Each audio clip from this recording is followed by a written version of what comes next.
Friends, welcome back to my channel. Friends, हम लोग deal कर रहे थे profit and gains from business और प्रोफेशन। और प्रीवियस क्लास में हमने सेक्शन 37 को स्टार्ट किया था। प्रीवियस क्लास में मैंने एक टाटा का एक बहुत शानदार स्टोरी आपको कहा था कि उसके कारण एक्सप्रेशन 1 को ऐड किया गया था उस स्टोरी के कारण।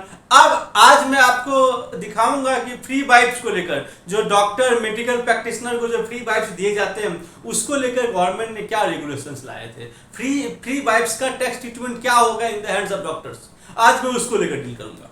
क्या होता है कि मान लीजिए आपको फीवर है, आप डॉक्टर के पास आप दुकान में जाइएगा, आपको पैरासीटामोल देगा। पैरासीटामोल बहुत ही सस्ता होता है, पीसीएम जिसको बोलते हैं, बहुत ही कम, आपको 20 रुपये में एक पत्ता मिल जाएगा।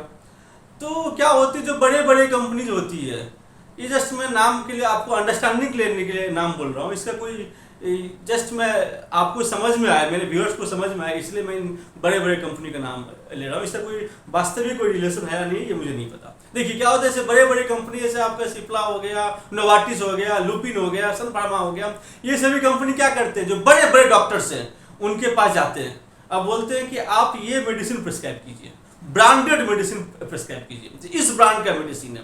और जो ब्रांडेड मेडिसिन है, जो पीसीएम आपको 10 रुपीज में 20 रुपीज में आपको मिल जाएगा, वो ब्रांडेड मेडिसिन आपको 100 में 150 में आपको मिलेगा। तो डॉक्टर ऐसा प्रिस्क्राइब क्यों करेगा? बदले में डॉक्टर को क्या मिलता है? डॉक्टर को फ्री बाइट्स मिलता है, डॉक्टर को बहुत सारे कमीशन मिलते हैं, मॉनेटरी बेनिफिट्स मिलते हैं, ट्रैवल फैसिलिटी मिलते हैं, लैपटॉप मिलते हैं, बहुत कुछ मिलते हैं। आप लोग देखते होंगे कि जगह जगह एमआर जो मेडिकल रिप्रेजेंटेटिव बोलते हैं वो घूमते रहते हैं और डॉक्टर से बात करके वहाँ पर उनसे डीलिंग करके आते हैं।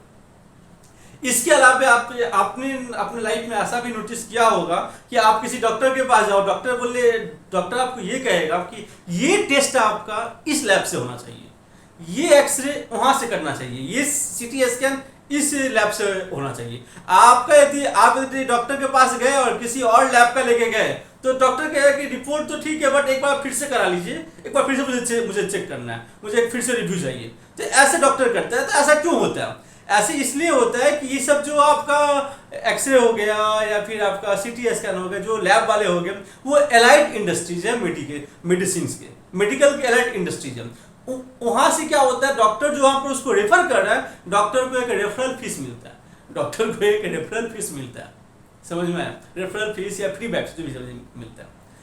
अब हुआ क्या, वो क्या कर रहे थे, जो असेसिंग ऑफिसर होते हैं, वो जो बड़े बड़े मेडिसिन कंपनी है उसके बुक्स ऑफ अकाउंट्स को जब वो चेक कर रहे थे तो उसमें एक huge amount sales promotion expenses दिया गया था। अब वो लोग चेक कर रहे थे कि ये सेल्स प्रमोशन एक्सपेंसेस क्या होता है। जब उसमें चेक किया गया तो ये मालूम चला कि जो सेल्स प्रमोशन एक्सपेंसेस है ये वही फ्री बाइट्स हैं जो डॉक्टर्स को दिए जाते हैं, एफएम ने इंटरवीन किया, फाइनेंस मिनिस्टर ने इंटरवीन किया और फाइनेंस मिनिस्टर ने कहा कि ये तो ठीक नहीं, और इंटरवीन करके 1 अगस्त 2012 को सर्कुलर नंबर 5/2012 लेके आए, और फाइनेंस मिनिस्टर ने ओनली इंटरवीन नहीं किया, इसको लेकर जो मेडिकल एसोसिएशन है उसके साथ भी फाइनेंस मिनिस्टर ने इसको लेकर किया, और फाइनेंस मिनिस्टर ने कहा कि आप अपने एक्ट को भी अमेंड कीजिए। पहले हम देखते हैं कि फाइनेंस मिनिस्ट्री सर्कुलर 5 में क्या करती है। सर्कुलर 5/2012 इसमें यह कहा गया है कि इन एडमिसिबिलिटी ऑफ एक्सपेंसेस, जो आपका जो एक्सपेंसेस फार्मा कंपनीज है या फिर जो उसकी एलाइड इंडस्ट्रीज है, जैसे एक्सरे, ये सब जो दुकान हो गए, एक्सरे हो गया, लैब हो गया, इस सब को आपको छूट नहीं मिलेगा जो आप यदि फ्री बाइट पे करते हो, जो डॉक्टर्स को या मेडिकल प्रैक्टिशनर को या उसके प्रोफेशनल्स को। समझ में आया? तो जो भी ये सर्कुलर नंबर 5/2012 में सर्कुलर पे क्या लिखा हुआ है उसको मैं अपने लैंग्वेज में स्क्रीन पर आपको मैं दिख रहा होगा, देखिए क्या होता है। तो सर्कुलर नंबर 5/2012 में ये कहा गया कि जो भी फ्री बाइट्स पे किया जाएगा फार्मा कंपनी के द्वारा मेडिकल प्रैक्टिशनर्स को, वो आपका अलाउ नहीं होगा, वो खर्चा अलाउ नहीं होगा।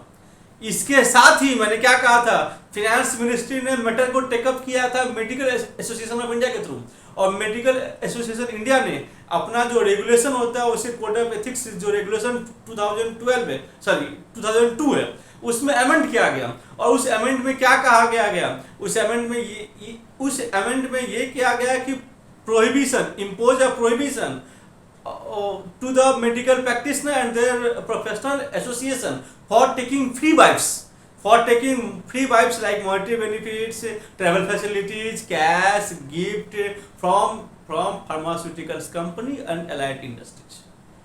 समझ में आया? तो कोड ऑफ एथिक्स में इसको इस प्रोविजन को लाया गया कि आप फ्री वाइब्स नहीं ले पाओगे, आप gifts, monetary benefit, cash, travel facilities, आप ये सब कुछ नहीं ले पाओगे। किससे? जो आपका फार्मा कंपनी है या जो आपके एलाइड इंडस्ट्रीज है। एलाइड के अंदर में जो मैंने कहा था लैब सब आते हैं, वो सब आते हैं। इसके अलावा क्या हुआ था? इसके अलावा it is further clarified, medical association ने फर्दर क्लैरिफाइड किया, इट इज फर्दर क्लैरिफाइड कि जो आप ले रहे हो, जो आप पैसे, जो आप फ्री वाइब्स ले रहे हो, it is to be treated as an income under the head income from business and profession और income from other sources as the case में बी। मान लीजिए जो ये फ्री वाइब्स डॉक्टर ले रहे हैं, ये या फिर जो ट्रैवल फैसिलिटीज या फिर अदर जो कुछ ले रहे हैं, लैपटॉप ले रहे हैं, कुछ भी जो ले रहे हैं, जो भी आप फ्री वाइब्स ले रहे हो, ये जो फ्री वाइब्स है उसका जो मॉनेटरी वैल्यू होगा वो आपका इनकम माना जाएगा under the head profit and gains from business and profession और income from other sources as the case में भी। आप यदि प्रैक्टिस में हो, आप यदि प्रोफेशन में हो, तब तो आपका पीजीबीपी के अंदर में आ जाएगा। लेकिन आप कहीं पर सैलरीड एम्प्लॉय के रूप में हो और फिर यदि आपको कोई आके एमआर आके आपको दे जाता है तो वो आपका इनकम फ्रॉम अदर सोर्सेज के अंदर में आ जाएगा। समझ में आया फ्रेंड्स? थैंक यू फ्रेंड्स, आज के लिए इतना ही। ये वीडियो आपको कैसा लगा? Do write in the comment box. I love to read your comment and give reply on that. Thank you friends. Thank you.